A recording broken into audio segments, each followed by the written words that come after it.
আসগর বাবার মুখের দিকে তাকাইয়া জিহ্বাটা বাহির করে দিছে, দুইটা চোখ উল্টাইয়া চোখের পানি ছেড়ে ছেড়ে বুঝাইতেছে, বাবা গো মায়ের কাছে বলে দিও আর জীবনে পানি চাইতাম না।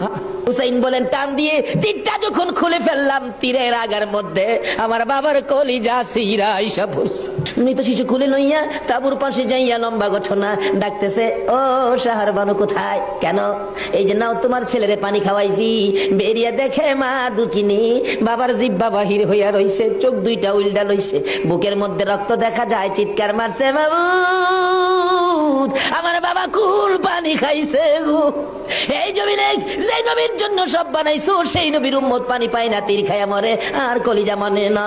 এইভাবে কাঁদতেছিলেন। মুহররমের 10 তারিখ সকালবেলা আলী আকবর 18 বছরের পালোয়ান দৌড়াই আসছেন। মা কেন কান্দো?